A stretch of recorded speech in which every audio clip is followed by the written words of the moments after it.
The real question is if we start with the con, because I just have a weird story, but it's apropos of not the con. So whatever. I don't know. Who cares? 319. Let's just go.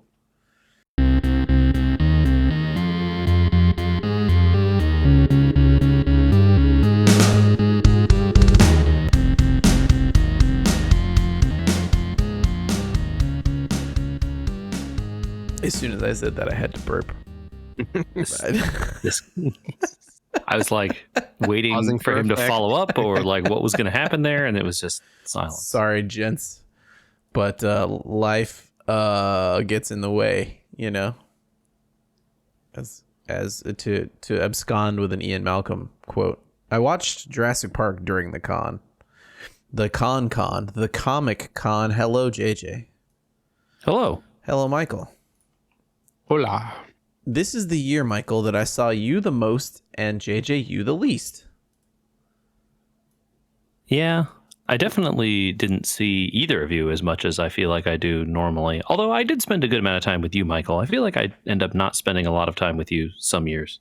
Yeah, so I feel like this year, conversely to Andy's feelings, I feel like I spent more time with you this year than in most past years. I don't know. That's weird. I definitely had some panels that did not line up with you guys because I went to some artist panels.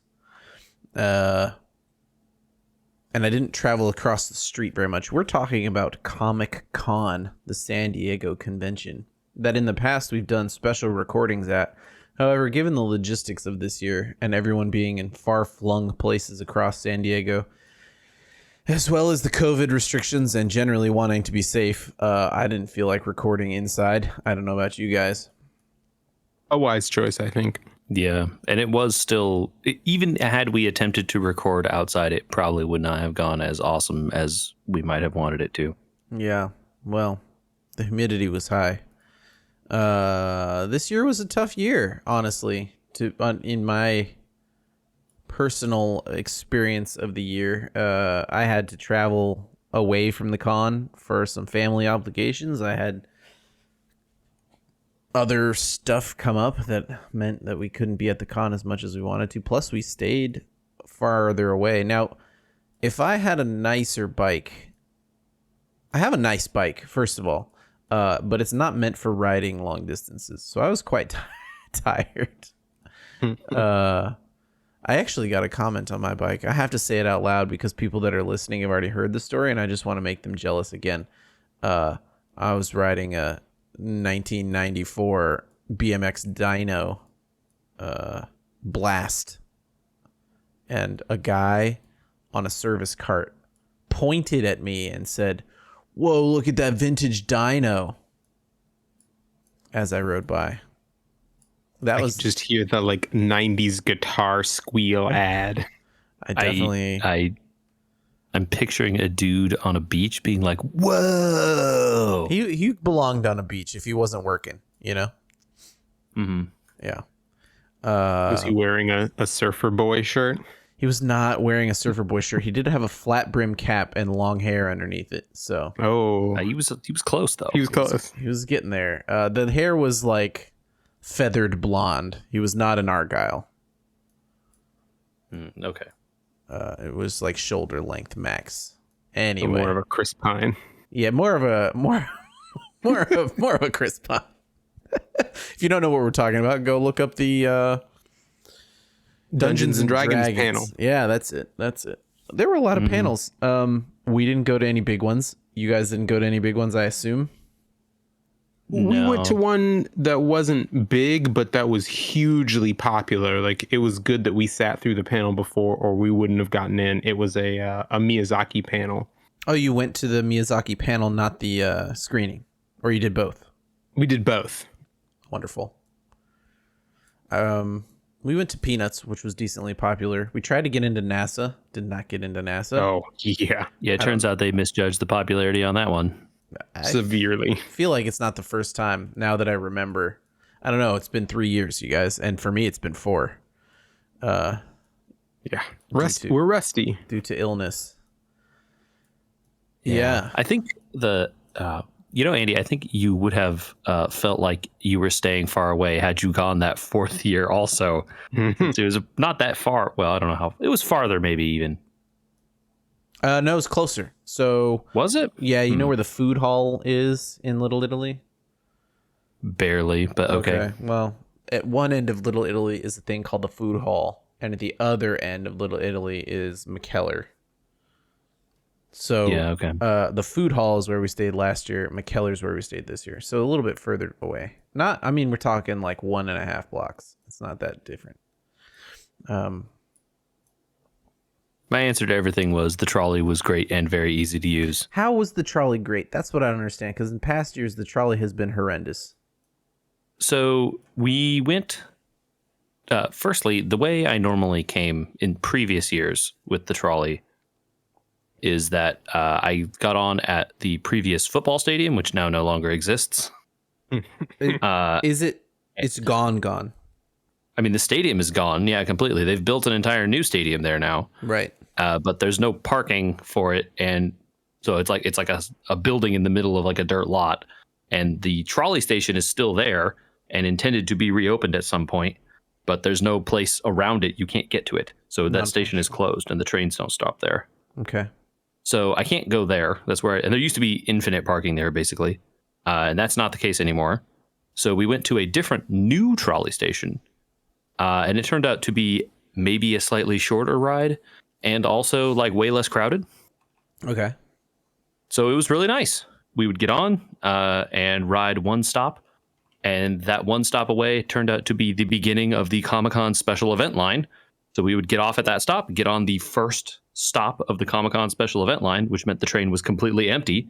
So we always got seats if we wanted them. Yeah. And then straight to the con. It's more the ride back Lovely. that I always feel claustrophobic. And so it's always super variable based on what time you leave. Sure. Good point. But I would say that due to other factors, I think the overall attendance being down, being the primary one, it wasn't that crowded most of the times. I didn't ever feel like in fact, at no point during this convention did I ever feel like I was squeezed as much as I usually felt almost every day during Comic-Con. No, that shoulder to shoulder feeling that you usually get whenever you try and walk through the floor on Saturday was just not there unless you were standing in front of the Netflix booth. It felt like WonderCon. Yeah. And that feeling extended to the trolleys and, some of the outdoor stuff, which I guess we'll talk about that in a bit. But there were still big lines there, but not as big as I've seen in the past. Yeah. Well, should we get to some of the indoor stuff? Yeah, I want to know. Sure. I want to know what is at least one rad thing you guys liked this year that you were excited about that felt good. You go first, Michael. Mine might seem a little bit silly, but I really liked the novelty of this. So we always run around getting free books from the publishers who are all doing giveaways. And one of the publishers this year gave away a full-size, very nice umbrella. And it just like the idea of giving away an umbrella in San Diego, one, is really funny. But two, it's just a parasol. No, it's a real umbrella. I know, but you have to use it for the sun. You use it as a parasol because you're in San Diego, but just like the kind of out there-ness of it as a practical gift in a convention that is full of mostly just like toys and novelty items. Something about it just stuck with me. Is this publisher for the East Coast? I wonder. Doubleday, they might be.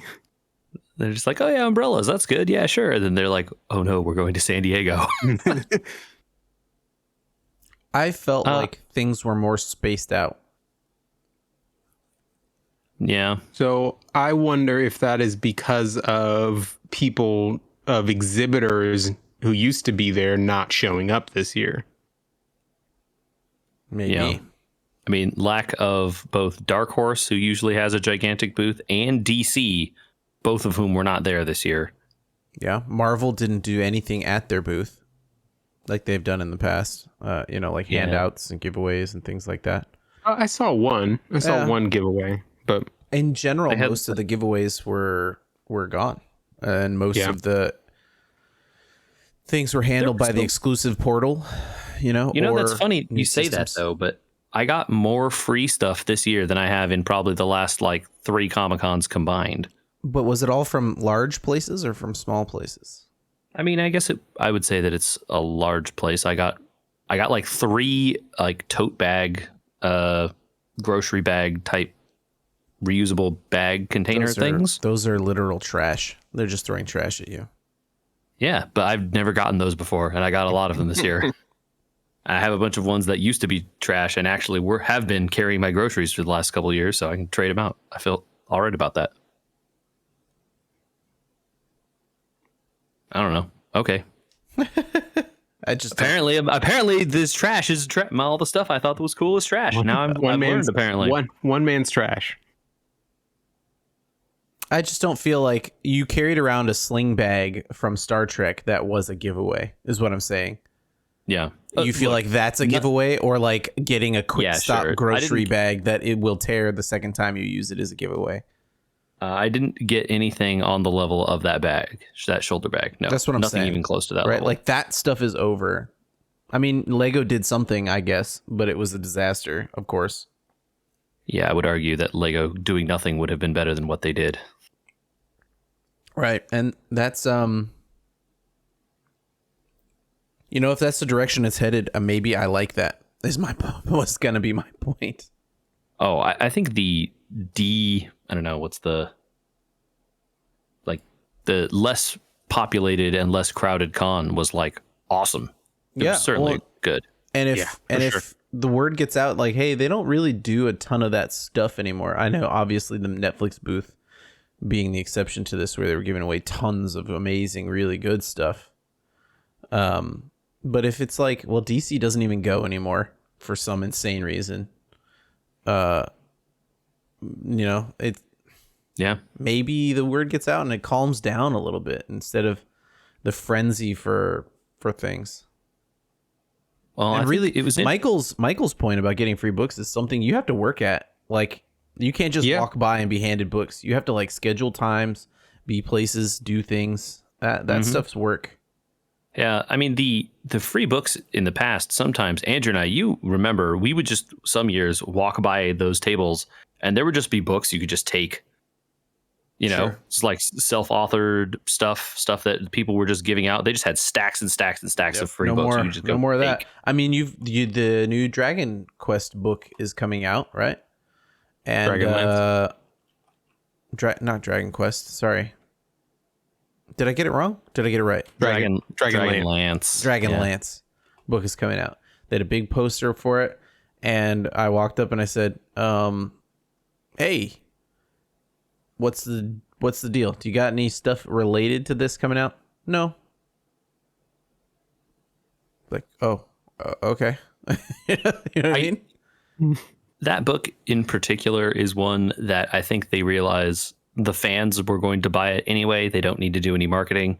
Yeah. And after what happened with the lawsuit and all that, maybe corporate is not so keen on marketing it based on how they kind of got mad at them, Okay. So I wonder if like that one in particular has a bit of weird history there. But it certainly is true that like to get free books, you have to like show up and line up and meet the author at certain times in certain places now, whereas before you could just like walk by and get free stuff. Yeah. But I think that it's the waiting in line part can be a little tedious, especially if the booth is disorganized. But like the actual going through the line and meeting the author has almost always been a good experience. Like most of the authors who show up to Comic-Con are genuinely like excited to be there and to talk to the people who are coming through their line. I have better experience with the authors in the book area than I do with most of the comic creators in the comics that were there for Comic-Con. That doesn't surprise me. Right. Not to say that I don't have a lot of good experiences, but I also have a lot of disinterested experiences and some bad ones from this year. Inflation, I guess. But But is it just like the prices on stuff being way up and therefore like the people being not interested in doing stuff? I think just in general, I wish we had Ken on here. Maybe he could call in or something. There's something happening in especially the Ken, email us. Artist space of Comic-Con, where a lot of the individuals are now putting their artwork into these like conglomerates for art. So like Felix Art or like an artist collective. They're like collectives, right? But like they're not exclusive collectives, and some of the artists don't, need them, quote unquote. But it's like they're creating sub markets where you have to like go specific places. You can't go directly to the artist. The artist works with these people. These people have these policies. They own all the art. It's a strange time. Now, that's not everybody, not nearly everybody. There's a lot of people and a lot of famous people even that are still out there in the weeds on their own, being nice to people. But there's kind of like a shift, seems like it's happening, of like, well, if we all want to get paid, let's do it this way by creating almost like a union, but I was a just about marketplace. To say, it sounds like you're describing a union. It does sound like that, except that it's not a union. It's or not a cartel, maybe. Yeah, no, more like artist that. Guild. A guild, maybe. Yeah, a guild, maybe. But you're talking about those things being created to protect them from their employers, and which they may also be doing, right? It just has a downside effect on meeting the because fans. what we're talking about here is these collectives or whatever are directly focused at selling things to fans. It's not like they call DC doesn't call Felix Art, or I keep picking the one place that I interacted with, but it's not fair to mention them only. There's a lot of these. There's a lot of them.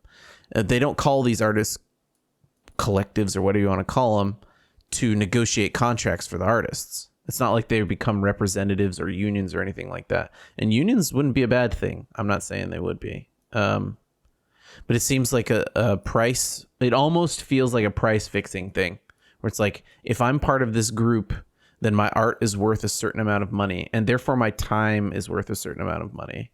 I'm getting off on a tangent that I don't know enough about. I think I'm wading. I'm wading into some deep water here. And my wonder is I don't have any floaties. My wonder is if there are some artists who just genuinely never liked having to do that side of the hustle, and were like excited and happy to offload it on this group or of other people, and then focus on doing business deals or whatever with whomever else they actually were, had to do or were interested in doing. And then could say, sweet, go talk to my booth over here. These people will sell you my art for whatever the rates are, right? Yeah, I just can't believe it's not a bad thing overall for people to get paid, right? They do a lot of work, but it feels like you should get paid on one end of this and that the other end is a bonus, right? And adding a bunch of middlemen only increases the cost on people that just show up for fun, and then it's not fun. And that's a choice, and that's a choice, right? Getting back to Michael's point, a lot of the people, and this applies to artists too, that go to booths to do things are much more open and free with their time and energy, right? And that's the book people and artists that go to booths and things like that. And I will say, this is the first convention in a while that I had a like really positive interaction with without even attempting to. Like, an artist essentially approached me while I was in line for something else, and we ended up chatting about his stuff and what he's doing, and for like a good 10 minutes or whatever, just there. It's like, oh, this is interesting. I liked his art. I knew the stuff he was doing. I was like interested in it a little bit, but then he, gave me a bunch of free random stuff, pins and a thing and a bunch of stuff, but like then just talked about his art and talked about the process, and like I asked him questions and he answered stuff. It was really nice, like super nice dude. And it was like a really good interaction. I haven't had one of those randomly like that I didn't seek out or something at Comic-Con in years. Sure. Yeah. Very nice. Very And cool. again, I wonder how much of that is just the freedom to do it because of the reduced crowds. Could be. Yeah, I wonder. Yeah. Like I said, like you were saying, I think if the crowd stayed like this every year going forward, I would have no complaints. I think it would change the con measurably if the crowd stayed like this going forward. I think a lot of interesting direction that people are taking about coping with how massive a time commitment going to a convention is and the amount of people there and all that might reverse for the better. You know, but that would create peaks and valleys of like, oh, now there's really good handouts again. Oh, now a zillion people are showing up. Comic-Con is interested in maximizing the amount of people there. And, you know, next year, I bet you there's twice as many. I mean, it's a business for them at the end of the day. Yeah. But yeah, I do wonder good how feedback the attendance for them to hear is like, it was not crowded. Please keep it this way. It was nice. And like, that's not to say it was empty, like by no means. No. And I'm sure, you know, some panels saw lower attendance than they normally would or whatever. I also heard from other folks that I know that went to some of those big panels that none of us bothered to try and go to. A bunch of those panels went virtual at the last minute. And people people essentially walked out of panels. They were like, oh, this is a recorded Zoom call. Why am I here? And people left. I didn't hear that. Yeah. Last second COVID kind of thing. I noticed a lot of businesses have shifted over COVID times. I mean, one example that we had directly in front of us was the Torpedo Comics no longer deals in trades at all. Yeah. Wow. It seems like a lot of people, maybe this goes back to the artist thing we were just talking about, but a lot of people seem to have moved to, it's only worth my time to do high margin stuff, right? Like, I think it's like the trades in general had not completely, but nearly disappeared across the con. Like basically. It was hard to find places selling trades of anything, even popular stuff, right? It seems like the market for those must have cratered during COVID and may take some time to recover. Yeah, or like all the businesses that sell them are just like, we just sell them through Amazon. Who cares? Like, this is not worth the extra work. Yeah, maybe. Yeah, taking it to the convention is not worth a lot of work, probably. You know, but like I said, the margin on these is it's got to be very, very small. So, yeah. But conversely, I also found a new comic store in the like near-ish area to me that I'm going to go try and visit. So, oh yeah. That was cool to run into a new store that was like very personable and they did a good job selling themselves, right? Like, hey, we're an expanding business in 2022. Okay. I'm interested in supporting you. Hey, you seem nice. Every year, yeah. And the owner being like, you know, so my memory of those booths where they have like a billion trades out in front and they're just like selling boxes of stuff is like the owners would be like, I don't know, go look through it. If we have it, you can, you know, whatever it says, 50% or whatever. You could ask the person there and they'd be like, I think we have 2 of those. They'd be in that box, you know, or like I have like, yeah, I don't think we brought any of that one at all.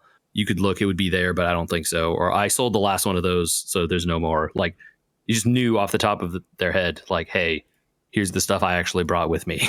Yeah. And that's like so rare for those. I got a taste of it. I mean, I found a nice He-Man and the Masters of the Universe throwback anthology in one of those bins, you know. But the bins were really scarce and what was in them was not very good. And really, it's one of those experiences of cons in general that I had hoped to see again. I don't know. Was there any experiences you two had hoped to see again that just weren't there? Yeah, I think the thing that disappointed me the most this year was I didn't find a lot of the panel content compelling. And I know there were a number of like big ticket panels I probably would have enjoyed going to, but as we discussed, we don't like fighting people for the giant Hall H and Ballroom 20 stuff generally. I will not go to Hall H. Someone was stabbed in the eye with a pen. Funny you brought up that story. I heard that story independently from you a different point during the con this year. So yeah, I fully get it. Not worth it. But the other like normally I have no trouble finding like 2 or 3 panels every day that I'm interested in. There were multiple days this year where I was like, I kind of don't care about any of this. Yeah. Don't know if it's just the pandemic or whatever, but I felt like there was a lot less interesting stuff. I think there was a lot more tailored content, right? Everybody had a specific thing they wanted to talk about or do.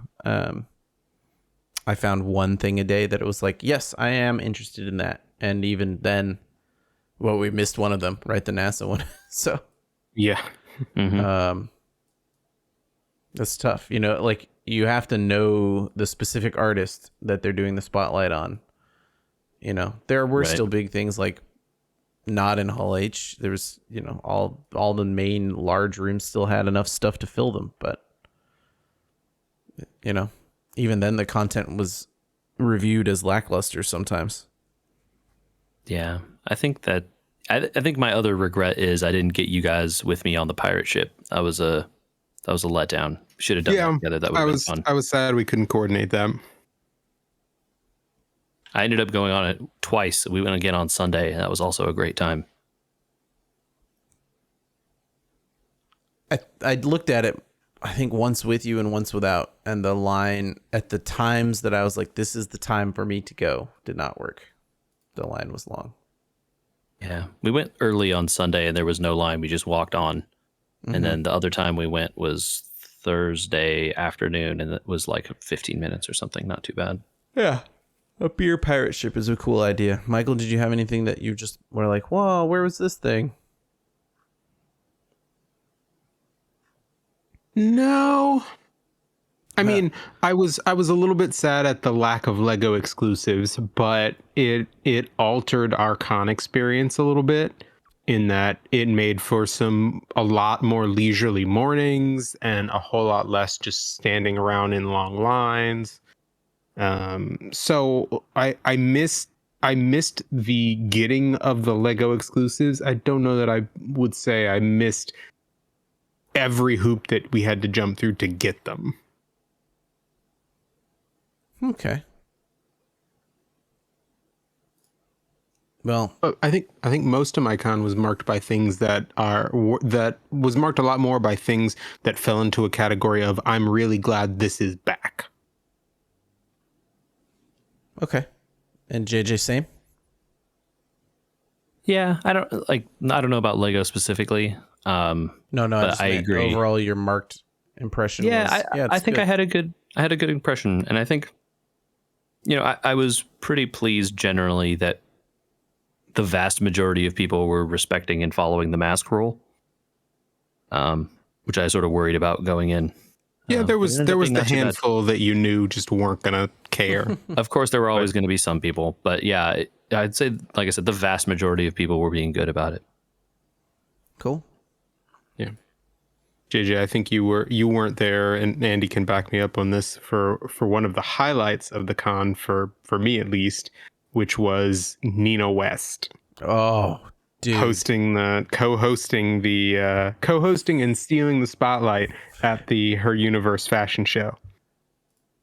Nina West she's an actress in Hairspray, I think. And brought every bit of energy a human being can have to the Her Universe fashion show, which is, at times can be slow, at times it can be advertising, at times, there's a lot going on with a fashion show, especially at a convention that needs to have sponsors and pay the bills and all that sort of stuff, and where the quality goes up and down based on the participants. It's not a professional show by any means, but it's also very professional. And she took it to a newer, I think, level of entertainment, I would say. That's cool. I laughed my butt off, is what I'm trying to say, in a long way. Yeah. That was good. It certainly brought the experience back in a way that was like, good, okay, we didn't slow down here there's a good chance when people take a lot of time off that there's a lot of kinks to get worked out, and there were none. So Yeah. Okay, well, I can tie Comic-Con into video games if we actually Also, want to do that. One actually quick thing, you mentioned taking time off. Despite having taken, time off for the convention this year, today, the first day back, I kind of wished I had taken another day off to recover despite all of this, right? Like, I don't know if I needed to get my con legs back under me or something, but I was pretty wiped out after all the stuff that we did all those days. I saw a post from Sean Kirkham, who works for Invincible or for Skybound. He's like the brand manager there. Mm-hmm. He walked 52 miles. I believe it. During the convention. I was like, yeah. I biked up and down from Little Italy to the convention every day. It was a good amount of workout just doing that on a little BMX bike. So I get what you mean, man. Michael. Yes. Our bet on Square Enix didn't pay off. And now, thanks to the convention, wherein I had to sign up with an email address and then pre-register for a thing, I have automatically downloaded Octopath Traveler Champions of the Continent. Okay, so you already have access to it on iPhone then? I believe so. That sure does sound like a mobile game. It sounds like a free-to-play mobile game. Should I play this? How many gacha pulls do you have? I have none of energy-wise. I just didn't know if you knew anything about it before we signed up for this thing to try and win a bunch of whatevers. I knew a little bit about it because I had already pre-registered for it, but you can't do more than that on Android right now. Oh, really? Is it going to replace your Final Fantasy game that is leaving for you? I don't know. We'll have to see how it plays out, how it holds my attention. I'm not clicking this button until you tell me whether or not to play it. Okay. Well, that was my transition to video games. I'll report back. Great transition. A+. Did anyone bring their Steam Deck or Switch to con to play games? No. 3DS to get Street Passes? I did see a person playing 3DS in a line while I was waiting to get in the morning. I brought mine, but I actually didn't, and I think this goes back to not waiting in long lines. I never pulled it out. Wow. I didn't actually bring any video games to the convention. I really just phoned it in, you guys.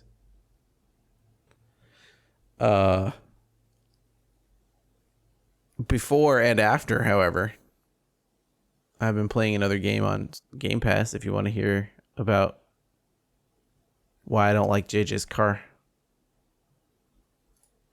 Okay. Your car fits in a tough zone for me, buddy. Uh-huh. It doesn't do off-road. No, it's a sports car, yeah. Yeah, and unfortunately for you, I pulled from a random lottery in this game what is it? It's a mono BAC. I don't even know. That's it's one of those like two-seaters with no roof really, and has like a unsprung suspension or something. So it's made to just sort of race. Yeah, an actual race car, essentially, like a kit car, I think. Basically a race car.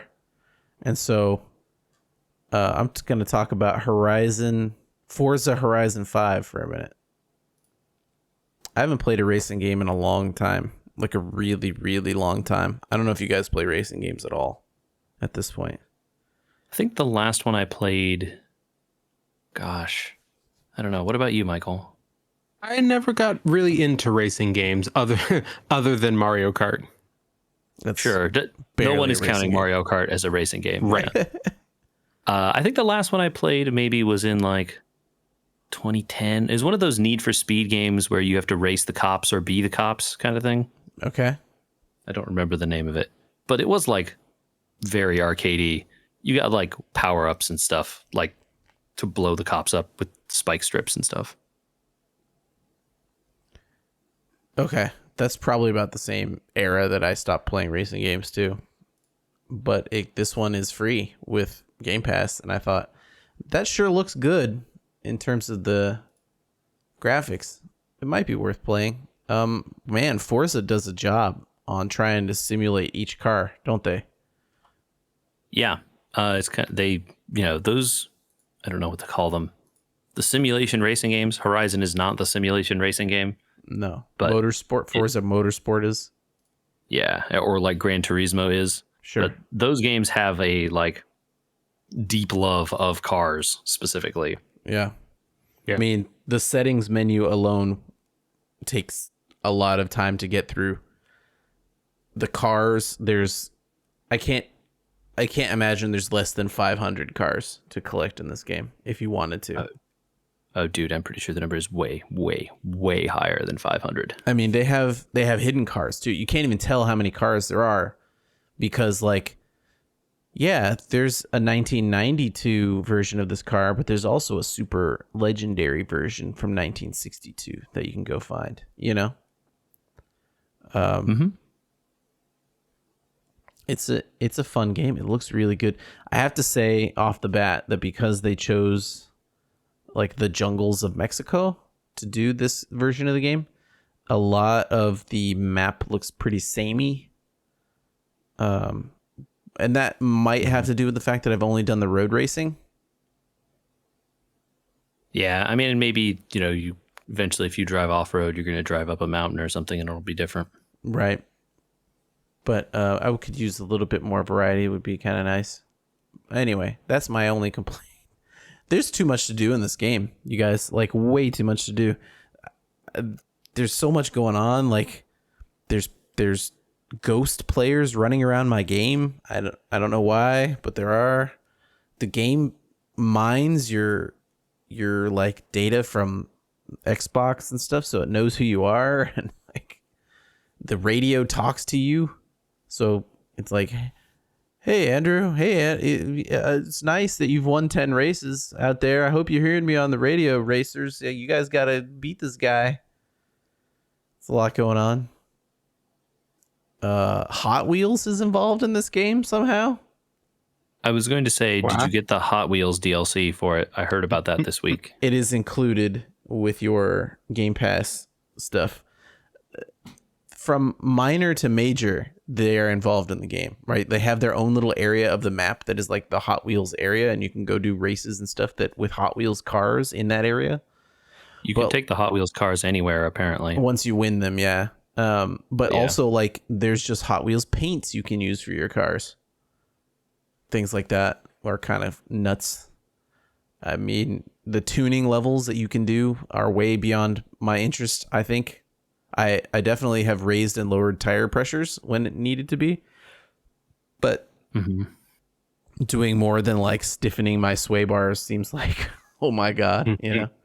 You weren't interested in perfecting the setup and picking the camber and toe of each tire, and then also rating the engine output up or down and adjusting the length of the push rods and 50,000 other things that they let you do in some of these simulation games. You can adjust each gear's gearing by like minute fractions of a percent. It's nuts. Oh yeah, I need a longer second. My second is the one that's really hurting. I need to have better second gear. Yeah, definitely. Oh. And then like in races, it pulls from your friends list. So I'm losing to Kit again. I gotta catch up. I can't lose to Kit. You know. Yeah, the Forza games recently. So I don't know if this is new, what you're talking about with pulling from your friends list, but in the past they used to do a good job of like they called it. They had a stupid name. Drivatar. Yes, thank you. You remembered the dumb name. Do they still do that? Oh yeah, you can turn them on and off. So they have a system that like records your drives and uploads them essentially, and then uses them as like ghost data or other racers in other people's races. Mm-hmm. So that you can like always be racing your friends, even if they're not online. And of course, you can also join multiplayer and race against real people in all these things too, I'm sure. Absolutely. Yeah. But, you know, you can also see the people on your friends list if they have done it and be like, you know, like Andrew said, Kid is beating me at turn 3 or whatever. Yeah, there's so much to do. I mean, and there's so everywhere you turn, there's more stuff that's in like, oh, that's a thing in this game. That's a thing.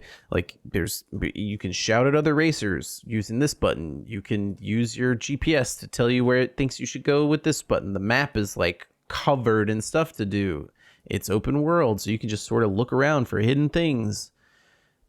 It's just getting to the point of like understanding the car alone is enough for me. Like I spent 2 races on using traction control, and then I was like, this kind of sucks. So I turned traction control off. Well, once you're in the menu for traction control, there's 17 other controls in there, and each one you turn on and off affects your XP gain in the game. So like traction control off, 10% more XP. It's a smart way to do the assists, right? Yeah. Because traction control is a big assist where like the car is not going to go fishtailing and sliding around corners, which is cool, but objectively slower in a race, right? Yeah. Some cars you have to go back in and turn it on. Like if you're racing if you have different levels of cars. If you have like a powerful rear wheel drive American muscle car, you would be happy to have a traction control because if you try to make a turn, it's going to fishtail. Even like the rear wheel drive Bugattis, like if you pull the gas all the way at the start, well, that's the end of your race. Yeah. Because you're just going to spin without traction control on. So depending on how hard the car is to drive, you might have to turn it back on. I don't know. The cars are nuts. It's crazy how different they are. I just did a 17-minute race before this. Are you attempting to claim that that's long? It felt long. Okay, cool. I just wasn't sure where you were falling on that because there are like people way deep in the crazy zone who are like driving for actual hours, right? Like virtual 24 hours of Le Mans split up between 3 people in real life. Like doing that kind of stuff. I mean, there's menus I haven't even looked at yet. There's something called the Forza playlist or like Forza-thon playlist. That's like doing specific stuff. There's seasons in the game where like, oh, you have to do this race during the wet and this race during the heat and this race during the I can't even. The menus are so thick with things to do. I don't know how anyone ever quote unquote finishes the game. I think eventually you just say you've done enough and you quit. So, you know, this is a live game, Andrew. Part of that's why, right? It's been out for several years and they've added a ton of stuff to it. It's only been out since November. Nah, that can't be right. Are you sure? I'm almost certain. Well, it is meant to be one of those live kind of games where there's an infinite number of things to do on the map, and there's just always going to be more. November 2021. You should just do that. Yeah. Okay. Yeah. I mean, almost a year. It's a fun game. I gotta say, for someone who hasn't played racing games in a long time, I will burn out. That's a joke. Burnout's a racing game. It is. It's a good joke. I will eventually burn out on it, I'm sure, but. I haven't burned out on the road racing yet. So when I burn out on that, I will go to the dirt racing.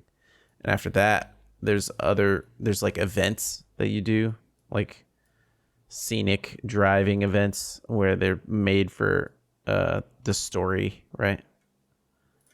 Mm-hmm. And then that'll be it. And I'll just stop. Although I would kind of like to get a GT, Mark 1. Grand. Oh, the Ford GT. but that's $15 million. And I'm sure you can earn $15 million. I only have $200,000. I'm fairly certain the way you earn money in those games is by like upgrading your car a bunch so it's way faster, and then doing tons of different races to like earn race bucks or whatever. They also have like an auction house in the game, so you can earn money on all the cars you're earning. Because you earn lots of cars that just sit around and do nothing. People are crazy, and they buy your D rank Ford F450. I also wouldn't race a Ford F450, so I can understand why it's D rank. Yeah, the ranking system is interesting. It's like the weapon systems, you know, like Michael in Final Fantasy. Yeah. So S, but there's X above S. I wouldn't race an X if I were me. It's really hard to race anything above S1, really. But S2 is okay. It's kind of harder. You have to turn traction control back on. Or do you just have to not be the kind of driver that just slams the brake pedal to the floor at the start of the race, you know?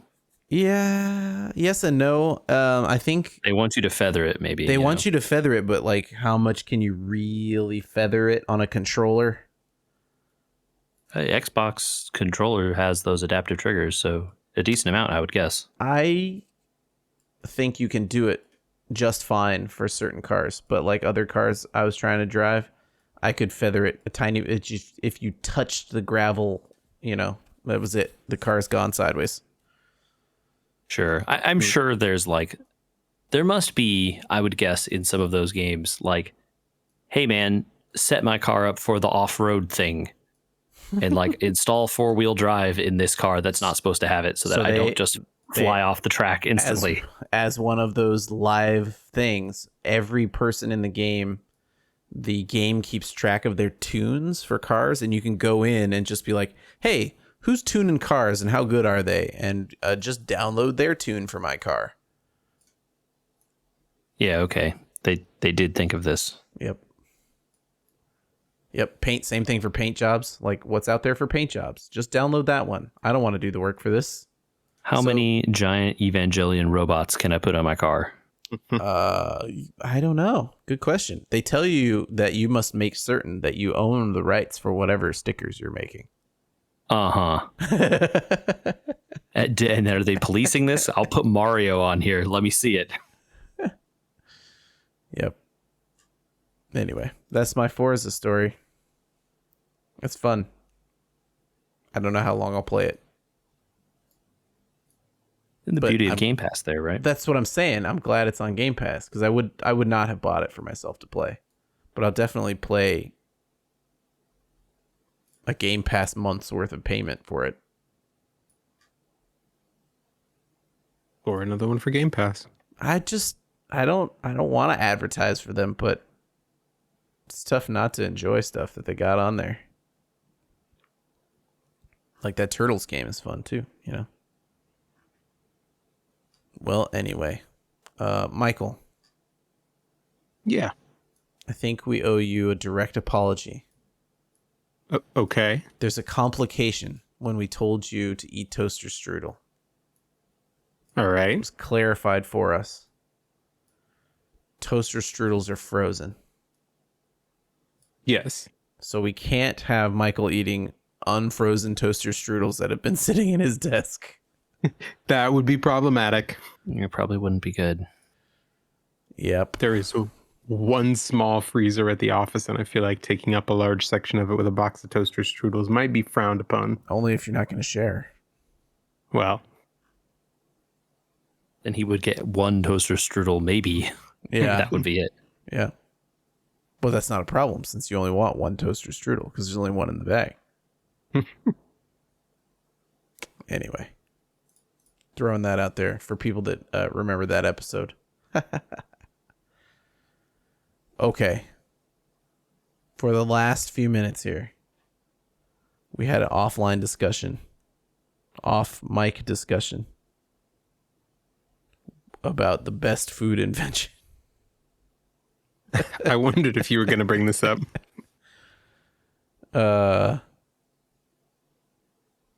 And I wanted to throw it out there now because maybe we can get comments or emails on it.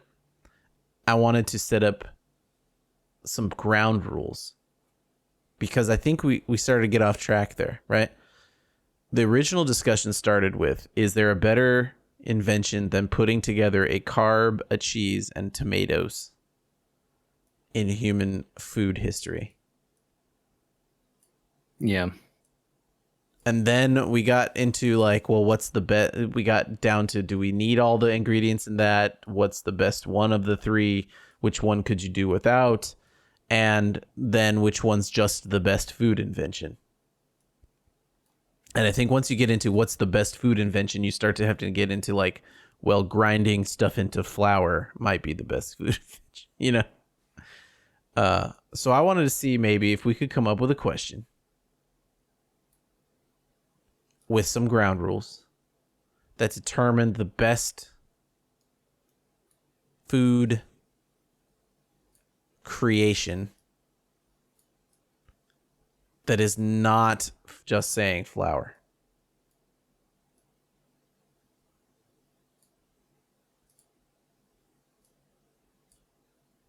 I guess I don't. So like you can't pick flour, which I guess is maybe an ingredient more than an actual foodstuff. Although yes, obviously you could eat it raw, but no one does, right? Right.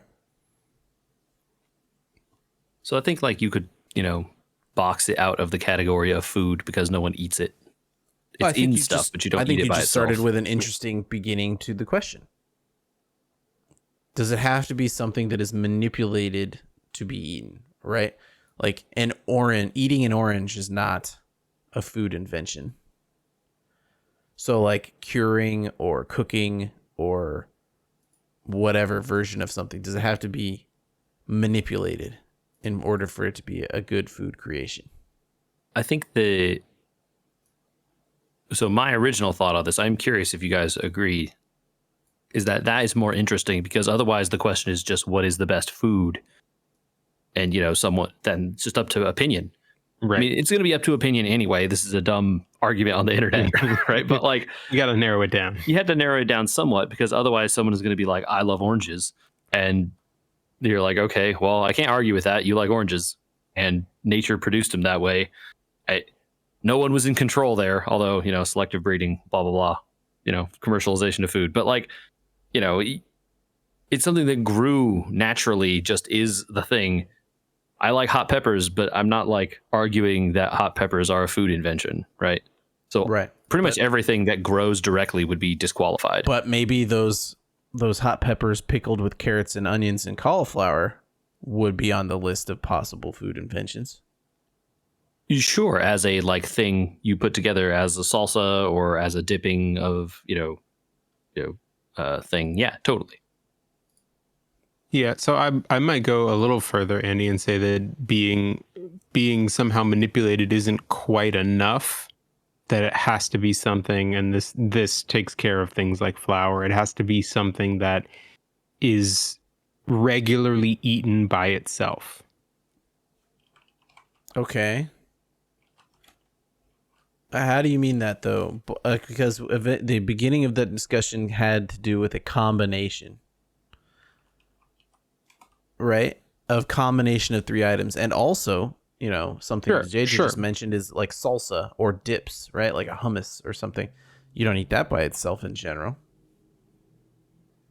So I think his point was you wouldn't be allowed to pick salsa then because salsa is not typically eaten by itself. No, so maybe I'll walk that back a little bit and say you can't, that manipulation, picking something that is mid manipulation shouldn't be allowed, right? You manipulate like dough, you manipulate dough doesn't wheat. Count. Right. So you manipulate wheat to get flour, but that's not the end of the process, right? You then manipulate flour to make other things. So you need an end result. A completed man-made creation. You need to say sourdough bread. Right. I think I can get behind that. It makes sense to me. Okay. Of course, like with any rule, I'm sure we can find weird edge cases in it, but it's the fun of these sorts of things, I think. How broad do we allow things to get? That's the other side of this coin. Dip. Is the answer dip, or do you have to pick French onion dip?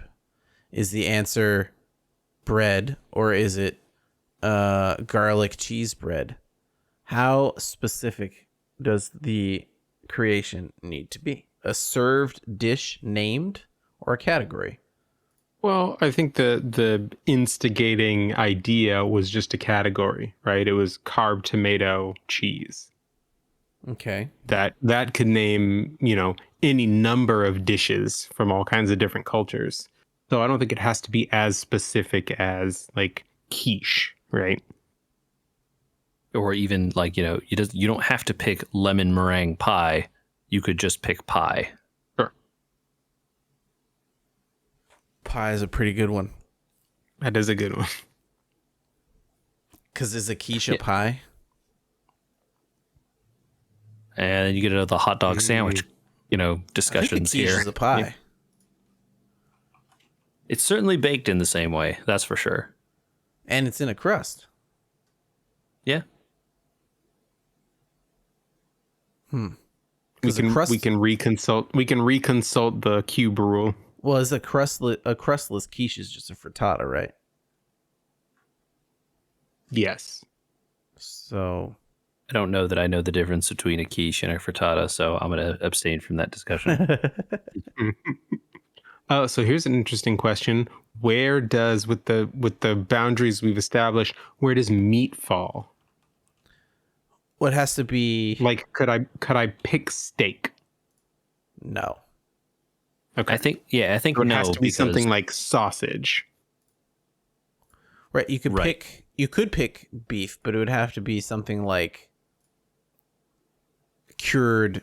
See, this is what I was saying about categories, right? Because then you just get in the category of cured meat is the category. Right. I can't pick steak, but I could pick beef jerky. Yeah. Dried. I think that would allow. Because there's a process that had to happen there. You can't pick a side of beef or a cut from a side of beef, right? Yes, it was manipulated to cut out the prime rib that you're eating here, or it was manipulated to cut out the filet mignon. But you could pick well done filet mignon. I think that would be acceptable, right? I don't know why you're well doneing your meat, but there you go, right?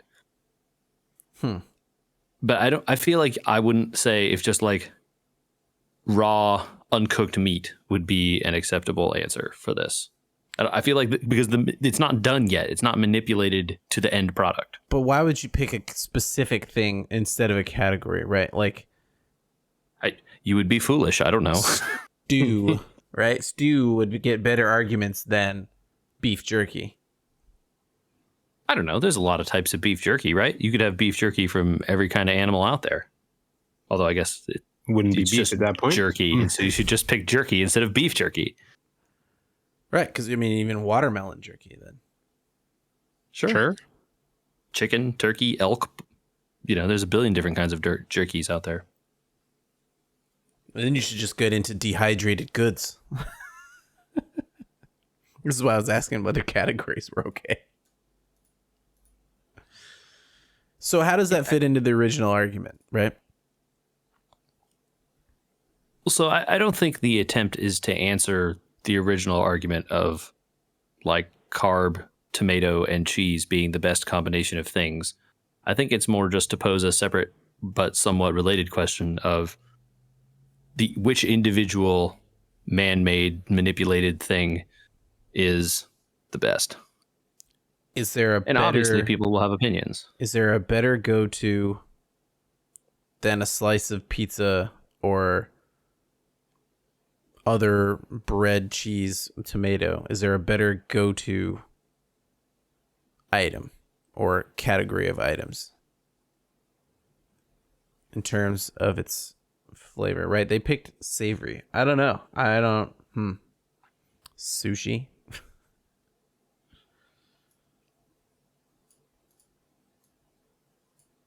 Yeah, I don't know. I don't know. It's a tough one. Okay.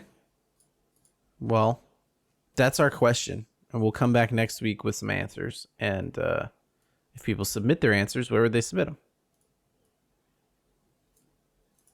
Well, they can send those to podcast@weweregamers.com. We will check those out and probably have a discussion about it soon, because I'm guessing there's a lot of opinions out there. Yeah. Our food questions always tend to get the most opinion. You know, it is an interesting question for sure. I mean, yeah, man, I don't know. I really like cheese, though. But is there... I mean, cheese is a category, right? You could just say cheese is better than those other things that might possibly be on the list. Anyway, I don't know. Anyway, we're on social media @WeWereGamers. Check us out on Facebook and Instagram, and on YouTube, We Were Gamers, all one word. Hit that follow button and the little subscribe. That'd be very helpful.